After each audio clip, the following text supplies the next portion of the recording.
And that Townsend being at 17-2 is really a solid record. They're a really dominant team. So I wouldn't be surprised if they keep winning, keep on that streak in the Coastal Athletic Association.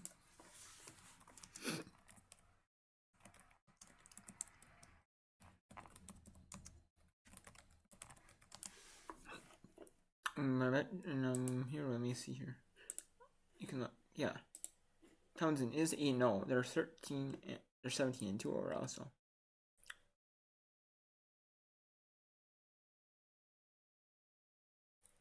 Yeah, so they have 12 more games left to play every team twice. So I mean, yeah. So they're 8 right now. If they can, and they got some non-conference tests like against Cup and State one, like the very end of the very last non-conference games. So maybe one of the very last games of their season.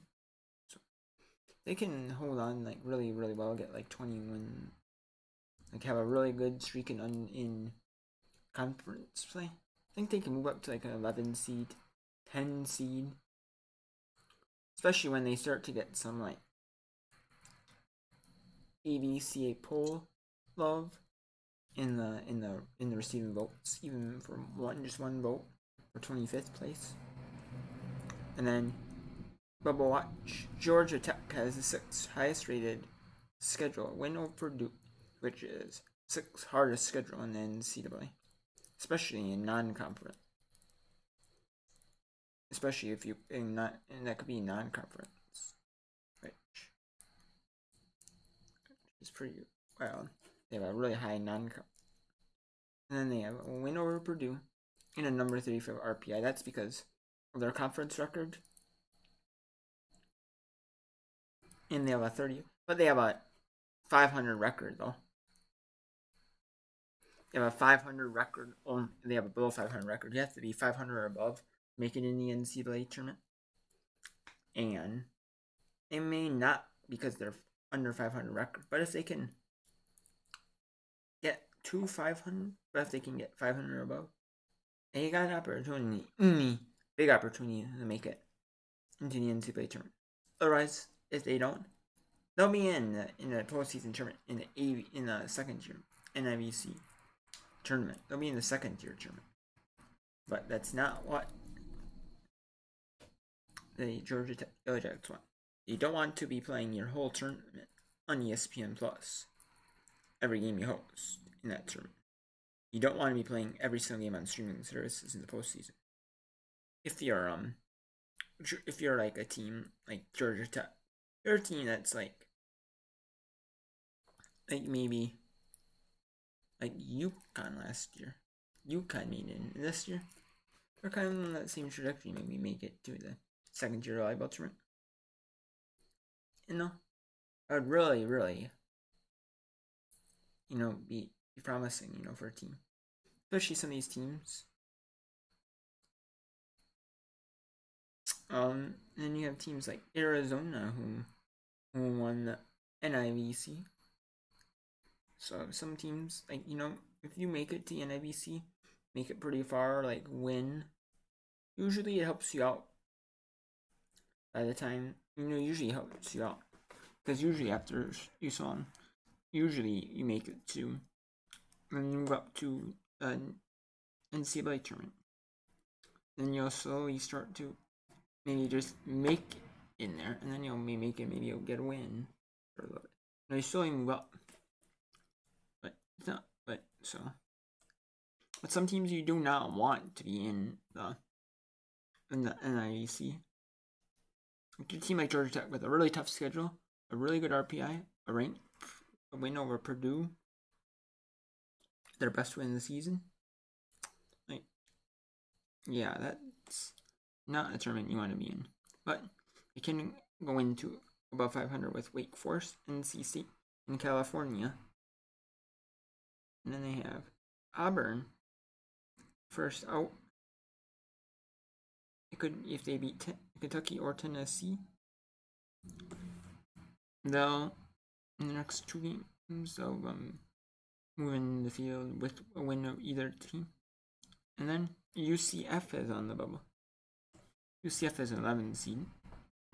Arizona is the next 4 out, with Oregon, Utah, Washington, and Arizona. If Arizona loses to UCF, that would further put UCF in as an 11 seed. Maybe even move them ahead of teams like Iowa or Tulsa. As 11 seed would signify them as 11 seed. Teams but then Oregon, if they can they have tough matches. One against Minnesota Friday night. They play Wisconsin. And they play UCLA. They play 3 really top marquee pro teams in the country. In women's abundance, especially in the Big Ten. They play Minnesota, which is a 3 seed. They play Wisconsin, which is 4, and UC, which is a 5. They lose, if they win, they lose all 3. If they pull an upset of one of those games, they might still remain in the bubble hunt. However, if they, if they're maybe super competitive losses, or if they're like blowouts in a set, if you have blowing a set against one of those teams, even if you good luck, you're out. Unless you can pull off a win, or pulling off a win against one of those teams, or maybe having really really competitive sets. A win for sure would do it, but maybe having really competitive sets would put you in a hunt. It's just tough, though. Just tough. Because, if you lose all of them, you're out, though. And the Big 10 has 11 teams. Big 12 has 11 teams. EC was 6. SC was 6. Big East has 3. And Conference USA has 2. That's the teams. 39 teams make up the conferences. So yeah, 39 teams.